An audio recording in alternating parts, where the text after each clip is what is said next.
And I know that Mr. Rossi can address this issue that was in the paper this morning. I have a few comments, but they'd probably be more That would be great. And then brutal. Following those comments, we want to move on to our next panel. The article that was in the paper really referred to a report that was done by some gentlemen on the peninsula. And there are actually three issues with their report. The first is that as they used data from a report from the Spanish Foundation BBVA, and there is a chart that shows a series of costs, one of them being operating costs. This data came from the database at the UIC in Europe. The problem is that they picked up the wrong numbers. And the numbers they're showing for operational expenses are actually capital acquisition costs. So the data, the way they get to their 40 cents, just isn't right. And the UIC has said, in fact, that that was a mistake, and it's going to be, and the BBVA said that they would correct it.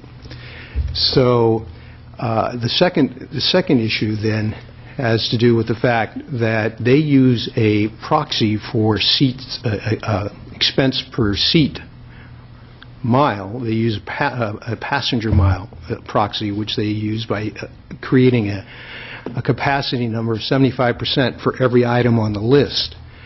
No one does that. What you do is it's per seat, just like with aviation. And they didn't have the data to do that, so they attempted to convert. It wouldn't make any difference because the data they were using was not their fault. It was just flawed data. And then the third problem, though, is a much more interesting one.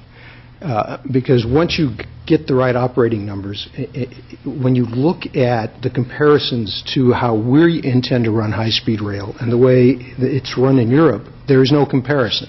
The Europeans have built an operating structure that has a series of chargers that we don't have. They have a series of management companies that we don't have. They have got the classic Janine organization that results in a series of profit centers taking money from one profit generator.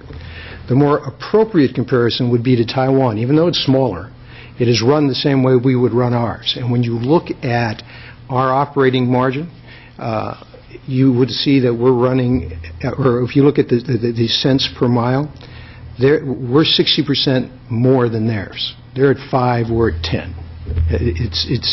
There it's 4 something and whatever it is, but it's about 60% greater.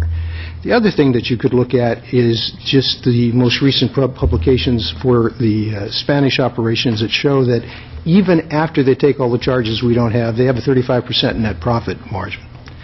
So it's just not the right comparison. So that data can be made available. Absolutely. And well, actually, then we can move on from that. Yes. We just need it to be transparent. Absolutely. No, absolutely. And the linkages are there. They can go right to the UIC and pull it up. Okay. As I say, it wasn't their fault. It was the compilation by the Spanish authors in the BBVA report, and they picked up the wrong column. I think it was column 42. Okay. Ms. Howell.